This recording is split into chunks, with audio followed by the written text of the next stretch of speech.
एक माँ चटाई पर लेटी आराम से सो रही थी, मीठे सपनों से अपने मन को भिगो रही थी।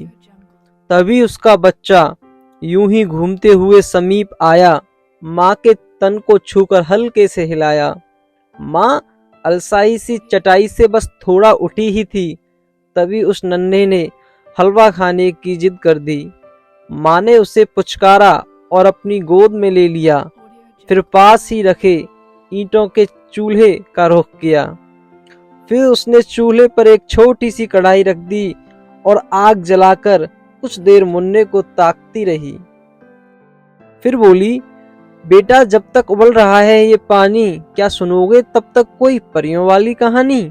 मुन्ने की आंखें अचानक खुशी से खिल गईं, जैसे उसको कोई मुंह मांगी मुराद ही मिल गई। माँ उबलते हुए पानी में कलची ही चलती रही, परियों का कोई किस्सा मुन्ने को सुनाती रही। फिर वो बच्चा उन परियों में ही जैसे खो गया, चटाई पर बैठे बैठे ही लेटा और फिर वहीं सो गया। माँ ने उसे गोद में ले लिया और धीरे से मुस्कुराई, फिर न जाने क्यों उसकी आंखें भर आईं। जैसे दिख रहा था वहां पर सब वैसा नहीं था। घर में रोटी की खातिर एक पैसा भी नहीं था। राशन के डिब्बों में तो बस सन्नाटा पसरा था। कुछ बनाने के लिए घर में कहाँ कुछ धरा था। न जाने कब से घर में चूल्हा ही नहीं जला था। चूल्हा भी तो माँ के आंसुओं से ही बुझा था। फिर मुन्ने को वो बेचारी हलवा कहाँ से खिलाती, अपने जिगर के टुकड़े को रोता भी कैसे देख पाती।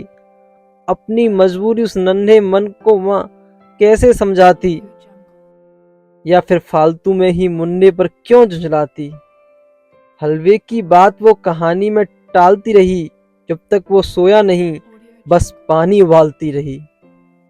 ऐसी होती है माँ। गाइज, अगर आप भी अपनी माँ से प्यार करते हैं तो प्लीज कमेंट में जरूर बताना। और अगर आपको हमारी स्टोरी अच्छी लगी हो तो डिवाइन स्माइल चैनल को सब्सक्राइब करना और इस वीडियो को लाइक अवश्य करना। Thank you so much.